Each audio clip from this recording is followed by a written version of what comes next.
Assalamualaikum warahmatullahi wabarakatuh. Waalaikumsalam.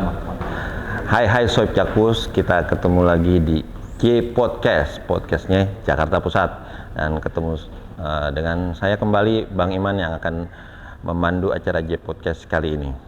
Oke Soib Jakpus, edisi J Podcast kali ini bertepatan dengan peringatan bulan Muharram. Dan Soib Jakpus selanjutnya kita akan membahas lebih dalam terkait dengan momen hijrah dan bulan Muharram ini. Nah, pada kesempatan ini sudah kedatangan di studio J Podcast kali ini narasumber kita, alhamdulillah seorang ustadz alim yang pastinya kita sudah banyak kenal karena beliau sering juga muncul di televisi, hadir di beberapa televisi untuk tausiah. Oke, Soib Jakpus, kita sapa langsung narasumber kita kali ini, yakni Ustadz Wijayanto. Assalamualaikum Pak Ustadz. Waalaikumsalam warahmatullahi wabarakatuh. Apa kabar Pak Ustadz? Aman, terkenali, sehat, 86. Siap Ustadz. 86 Soib Jakpus. Nah, kita juga mudah-mudahan selalu sehat dan 86 seperti Pak Ustadz tadi bilang, sehingga kita selalu bisa beraktivitas menggapai ridho ilahi dalam sehari-hari. Ya. Amin amin ya rabbal alamin. Oke, Pak Ustadz, kita akan mendalami tentang peristiwa Muharram, bulan Muharram dan peristiwa hijrah. Banyak angle atau sudut yang bisa kita ambil dari peristiwa hijrah ini. Tapi kita ada pertanyaan yang umum mungkin, tapi mungkin Pak Ustadz bisa jelaskan kenapa sih Pak Ustadz bulan Muharram itu bisa dikaitkan dengan peristiwa hijrah, Pak Ustadz? Ya, pertama karena memang Muharram adalah bulan pertama di dalam penanggalan Islam. Ini kenapa kok tidak pakai Masehi? Kenapa pakai hijrah, meskipun sejarahnya itu perdebatan antara dimulai dari hijrah dulu atau perkawinan Rasulullah, ini dimulai dari kapan? Atau dari mau kawin Rasulullah kawin beberapa kali nanti susah, atau Isra Mi'raj, atau kapan diutusnya jadi nabi. Akhirnya disepakati itu dimulai dengan hijrahnya Rasulullah dan para sahabat, karena satu itu menghindarkan kultus individu, supaya Islam itu tidak mengenal antropomorfisme. Intinya adalah kita bukan Muhammadanisme, bukan. Meskipun ada Muhammadiyah, tetapi itu nama organisasi. Siap. Ini supaya tidak terjebak, maka pakainya hijrah. Siap. Dengan hijrah, yang hijrah tidak hanya Rasulullah, dengan para sahabat. Ini pertama. Kedua, hijrah merupakan esensi dalam kehidupan. Hidup ini ada karena ada hijrah. Kalau nggak ada hijrah, hijrah adalah asas gerak. Hijrah ini adalah asas move. Jadi hidup ini ada karena ada hijrah. Baik. Bumi ini bisa kita tempati karena dia ada taket intikoli, ada gerak.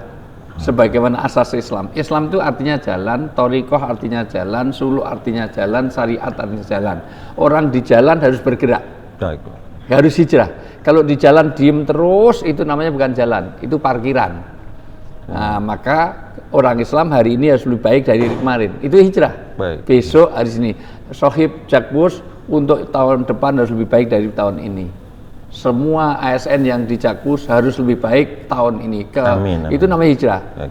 Kesejahteraan, gaji karyawan tahun ini harus lebih baik dari kemarin. Amin. Tahun depan gini pasti diaminin. Saya tahu persis ya itu. Nah, jadi inilah namanya hijrah. Baik. Nah, jadi ke depan lebih baik hijrah. Inilah awal kenapa disebut dengan hijrah menjadi awal penanggalan sejak Khalifah Umar bin Khattab. Tetapi prinsipnya hijrah ini adalah satu momen di mana penanggalan Islam itu dimulai. Dan hijrah menjadi esensial karena agama Islam ini memang asasnya hijrah. Yaitu asasnya gerak. Bumi ini kalau berhenti berputar, nggak gerak, mati kita. Baik. Tanda orang bayi itu kan hidup kalau ada gerak di dalam. Kalau sudah 8 bulan, 9 bulan nggak ada gerak, alamat bayi itu mati di kandungan. Baik. Nah, jadi darah dalam tubuh gerak, pokoknya semuanya gerak. Baik.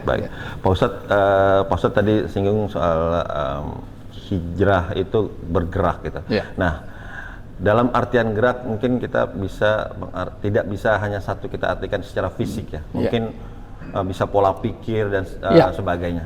Jelaskan. Hijrah paling tidak ada 6 yang harus ini secara esensial. Satu, hijrah itu pada su'uriyah, yaitu hijrah secara fisik, ya. Fisik pun ada 2, fisik secara pribadi atau fisik secara makannya. Makannya itu pindah tempat.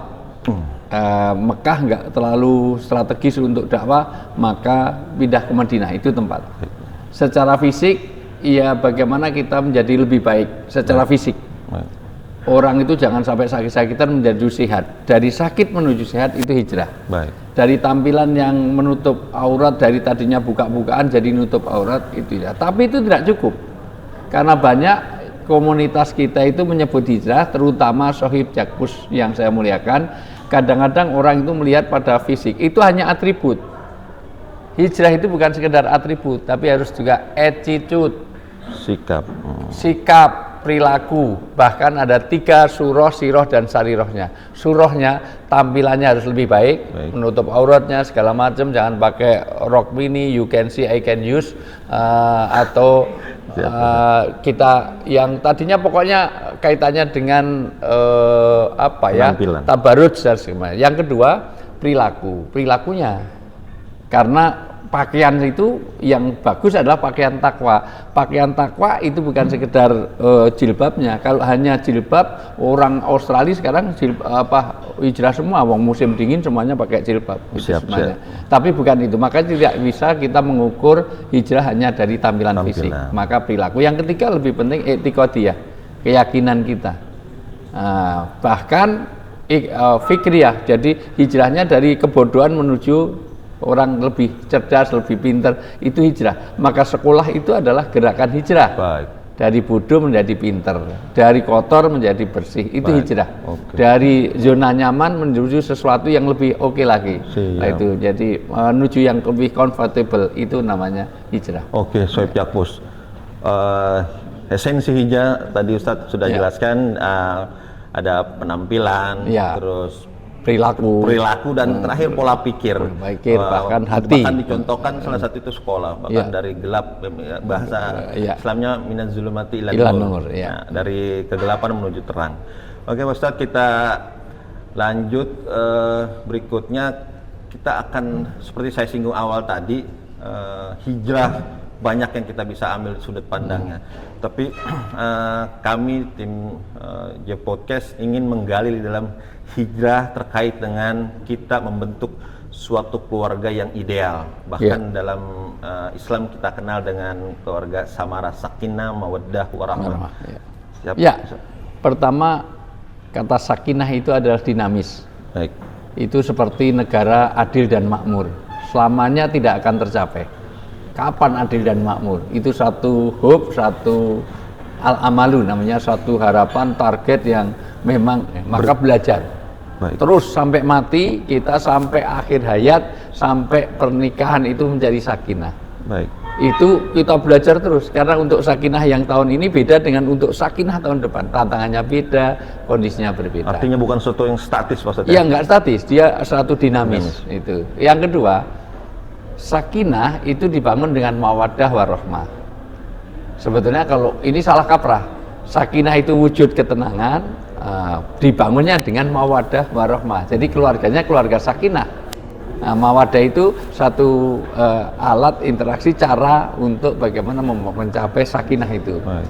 Sakinah itu ada 5. Ini karena keterbatasan waktu, tapi saya ini. Siap. Kapan keluarga dibuat sakinah? Sakinah artinya aman, tentram, nyaman. Baik. Maka keluarga yang sakinah ketika dia merasa ada ketenangan, ada nyaman.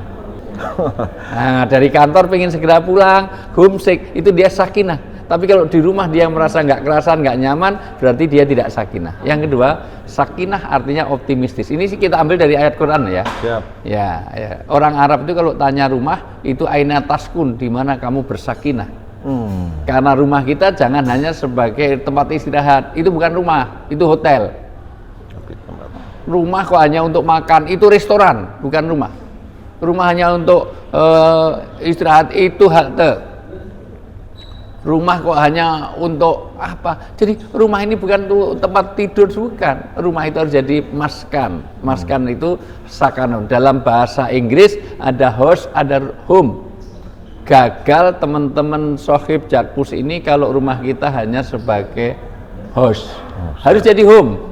Maka yang terjadi bukan homesick tapi homesick. Baik, Ustaz. Yang kedua, rumah ini harus jadi optimistis untuk seluruh keluarganya ke surga. Maka baiti jannati, rumah itu yang mengantarkan ke surga. Kalau rumah tidak mengantarkan ke surga, nggak usah bikin rumah.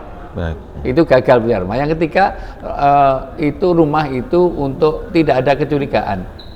Itu dipakai Allah untuk perjanjian Aqobah.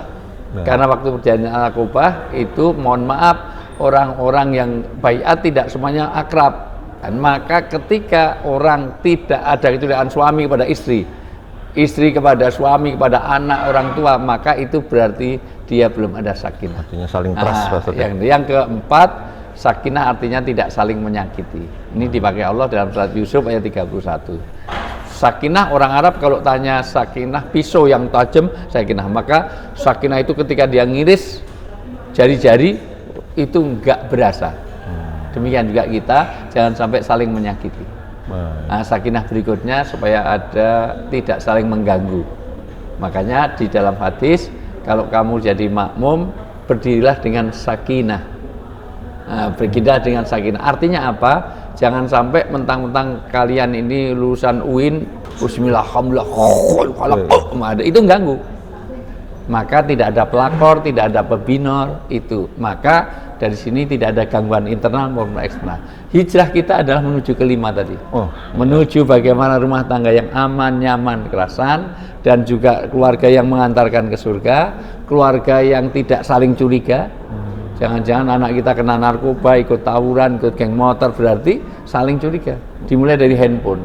Kalau handphone ini, mohon maaf, sudah saling, jadi mohon maaf, Bang Iman punya istri namanya masih Bebek, Yayang, Cinta masih oke. Tapi kalau dikasih tukang sayur atau itu sudah menunjukkan ada kecurigaan. Berikutnya tidak saling menyakiti, berikutnya tidak saling mengganggu. Oke. Sohib Jakpus, banyak sekali barusan kita dipaparkan oleh Pak Ustadz tentang keluarga, untuk membentuk keluarga yang samara, sakinah, mawaddah, warahmah. Pak Ustadz, kita di kekinian, di berita-berita, mungkin di medsos, di media-media gitu, kita lihat gitu terkait dengan keluarga yang ada masalah, tapi bagi kita kekinian sekarang mungkin masalahnya kok seperti di luar kebiasaan gitu. Mungkin secara vertikal anak agak ada perlawanan sama orang tua, atau secara horizontal suami istri gitu. Wejangannya Pak Ustadz. Iya, makanya orang Islam itu harus punya sangat, karena ini fenomena adalah satu fenomena yang mengglobal, itu adalah fatherless family. Jadi anak yang kehilangan bapak. Stressingnya di orang tua laki ya. Jangan pernah nyalahkan anak kalau memang Anda tidak mau didik secara baik. Jangan mimpi anak kita soleh-solehah kalau bapak ibunya tidak soleh dan solehah dulu. Maka peran orang tua bukan sekedar menyuruh, tetapi mengajak. Mengajak itu beda nyuruh.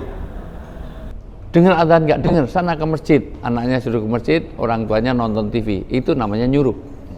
Nah, dari sisi ini maka contohin dulu, jadi figur, jadi bagaimana dia role of model. Jadi model, jadi role dari anaknya. Karena anak itu akan nurut pada orang tua. Ini pertama. Kedua, kalau ibu jadi sekolah anak, orang tua laki-laki, bapaknya itu jadi kepala sekolahnya. Nah, ini menjadi penting. Nah, maka harus ada dialog, ada itu. Loh, tapi saya sudah nyarikan uang. Itu bukan kepala sekolah, itu ATM. Itu. Oh, tapi saya sudah betulin ini itu. Kalau betulin rumah tangga itu bukan kepala sekolah, itu penjaga sekolah. Orang tua. 17 ayat dalam Al-Quran itu dialognya kepada siapa? Laki-laki bapaknya dengan anaknya. Dari mulai Luqman, dari mulai Yakub, dari mulai Ibrahim, dari semuanya dialog antara orang tua dengan anak. Sekarang komunikasi sudah jarang. Bagaimana anak punya komunikasi? Maka kalau boleh saya singkat, Setiap kita ini kalau mau betul-betul serius ya, hindarkan semua permasalahan dalam rumah tangga, lakukan 5. 1, setiap hari ada me time. Seluruh keluarga maksudnya? Iya, seluruh keluarga. Baik. Me time. Me time itu bukan untuk manicure, pedicure, cukur, bukan. Me time adalah waktu untuk Tuhannya. Suami doakan istrinya, istri doakan suami, anak doakan orang tua doakan anaknya. Me time, walau 5 menit, 10 menit, itu waktu untuk Tuhan. Yang kedua, kalau mau serius betul, itu walaupun ini kalau mau serius betul, ngundang saya lagi, nanti saya breakdown lebih detail lagi. Yang kedua, harus ada namanya family time. Yang hilang sekarang di keluarga adalah family time. Walau 5 menit, walau 10 menit, ada kebersamaan dalam ketaatan dalam keluarga. Makan bareng, tidur bareng, pergi bareng. Tapi LDR, nggak apa-apa, video call. Tapi satu di Jogja, satu di Jakarta, nggak masalah. Kebersamaannya apa? Tahajud bareng. Sana tahajud, sini juga tahajud. Walaupun tidak tiap hari. Sana puasa sunnah, ini puasa sunnah. Nah, jadi sehingga baca Quran, ini juz 1 bapaknya, juz 2 ibunya, juz 3 itu anaknya, juz 4, 5, 6 anak-anak. Itu namanya bahan kebersamaan. Kalau itu dilakukan, ada family time. Yang ketiga, ada couple time, itu penting. Couple time adalah bagaimana suami istri itu tiap hari itu harus ada dialog. Habis isya, tolong perhatikan, habis isya sebaiknya segera tidur kecuali 3. 1, orang masih belajar, 2 masih ibadah, 3 ngobrol suami istri. Ngobrol suami istri sendiri, bukan istrinya orang, ya. Ngobrol suami istri sendiri, ini aneh. Ngobrol yang tidak penting, catat baik-baik ya, catat baik-baik. Ngobrol yang tidak penting aja itu penting. Nggak apa-apa, obrolin. Itulah pentingnya komunikasi Pak Ustadz ya, antara suami istri. Iya, suami istri. Sebelum tidur ngobrol, sampai pagi pun malaikat senang. Suami istri ngobrol, walaupun ngobrolnya nggak penting. Wah itu tembok di laut itu, 30 kilo itu habis biaya berapa? Nggak apa-apa, obrolin. Itu baik gitu. Tapi kok 300 triliun disandra sama Dewi misalnya. Udah itu segala macam. Itu Anda obrolkan aja. Yang berikutnya adalah kalau ada social time, waktu untuk memberi manfaat bagi orang lain. Yang super terakhir itu ada study time, belajar agama. Lalu 1 ayat, lalu 1 hadis. Orang Islam itu mau suami, mau istri, mau anak-anaknya. Kalau 5 ini dilakukan, insya Allah masalah itu cukup. Ada family. Ya. Keluarga ideal intinya komunikasi di antara anggota keluarga, kemudian mau belajar dan belajar terkait sesuatu. Ustadz, ini yang terakhir, kita tahu semua keluarga adalah unit sosial yang terkecil dalam suatu komunitas, itu bahkan suatu negara, dan dari keluarga inilah akan terbentuk generasi-generasi emas yang akan memimpin bangsa ini ke depan. Ustadz, mungkin bisa kasih wejangannya lagi untuk sebuah keluarga itu membentuk suatu generasi yang bisa bilang generasi emas, yang mungkin kita bisa simpulkan generasi itu generasi yang melek imtak, iman dan takwa, kemudian melek iptek, ilmu pengetahuan dan teknologi. Silakan Ustaz. Allah menegaskan bahwa keluarga itu dalam surat An-Nisa ayat 9. Pertama, larangan untuk meninggalkan dzurriatan di'afan. Jangan sampai meninggalkan generasi yang lemah. Baik. Lemah apanya? Lemah 3 hal. Ini penting sekali. Jangan sampai lemah fisiknya. Baik. Rongga perutnya. Maka jangan sampai ada generasi yang stunting. Stunting, tumbuh kembang, tumbuhnya bagus, perkembangannya jelek, orangnya mungkin gede besar itu pemenuhan gizi, tapi lolak O2N, maka dia stunting juga. Atau orangnya cerdas tapi kerdil, itu juga stunting. Maka rongga perut.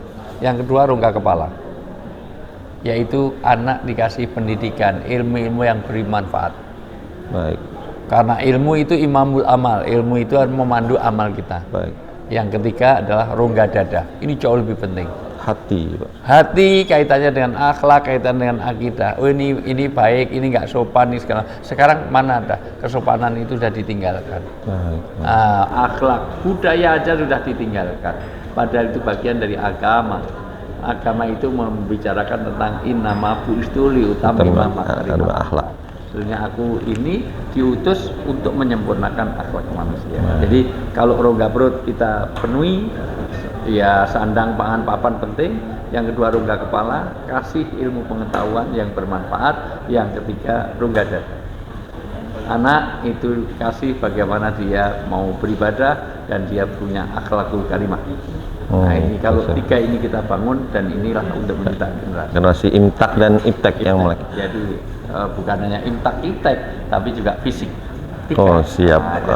Secara fisik bagus, pikiran bagus, tapi rongga dadanya juga bagus. Sohib Yakbus, 3 rongga yang perlu kita isi sebagai orang tua untuk anak-anak kita, yaitu pertama rongga perut, artinya makanan ya Pak Ustaz. Makanan fisik, sandang pangan, gizi. Tentunya yang halalan thayyiban dan akan membentuk generasi yang sehat, yang tidak stunting dalam artian fisik dan pola pikir.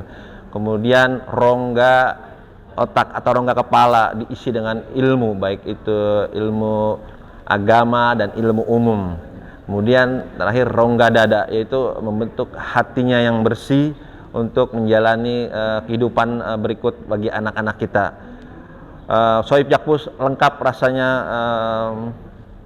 dialog kita dengan narasumber kita Ustadz Wijayanto, terutama membahas tentang bagaimana kita membentuk suatu keluarga yang dalam Islam kita kenal dengan sakinah, mawaddah, warahmah. Kemudian poin berikutnya ada kata yang menarik bahwa memang ibu adalah madrasah pertama untuk anak-anak, tapi ada kepala sekolahnya di situ yang lebih penting. Yang penting yaitu seorang ayah. Kemudian untuk kita membentuk suatu generasi emas untuk anak-anak kita, untuk membangun bangsa dan negara ini. Tadi Pak Ustadz sudah menjelaskan kita perlu penuhi kebutuhan baik secara fisik, terus kemudian secara rohani juga. Oke, Sohib Yakbus, lengkap sudah dialog kita kali ini. Mudah-mudahan banyak manfaat, hikmah yang bisa kita ambil pada kesempatan kali ini. Salam sehat selalu, mudah-mudahan kita bisa bertemu di lain waktu. Terima kasih Pak Ustadz sudah hadir di studio kami, hadir di J Podcast. Mudah-mudahan kita sehat selalu. Amin, Ustadz, amin. Terakhir mungkin ada salam khusus untuk Sohib Yakbus. Untuk Sohib Yakbus, bahwa hidup ini adalah dinamika. Kenapa hijrah menjadi sesuatu yang sangat penting dalam kehidupan kita? Karena latar kabuna tobakan atobak. Kalian harus meningkat setingkat demi setingkat. Kata New Kid on the Block, step by step. Untuk itu step by BOBB ya gitu ya. Maka Sohib Yakbus semuanya pastikan kita punya azam, punya niat, kita memperbaiki diri. Innallaha la yughayyiru ma biqaumin hatta yughayyiru ma bi anfusihim. Setiap hari kita membuat taghyir, membuat perubahan. Segala hidup ini adalah karena ada perubahan. Semua sedang berubah kecuali perubahan itu sendiri. Oke. Yang tetap. Oke, Sohib Yakbus, Ar-Ra'd 11 Sohib Yakbus, kita tidak akan berubah kecuali anfusahum, kecuali diri kita sendiri. Oke, salam sehat. Mudah-mudahan kita bertemu kembali dalam kesempatan di lain waktu. Pantengin terus channel Jakarta Pusat. Wabillahi taufiq wal hidayah. Wassalamualaikum warahmatullahi wabarakatuh. Waalaikumsalam warahmatullahi wabarakatuh. Ya Ustaz, makasih Ustaz.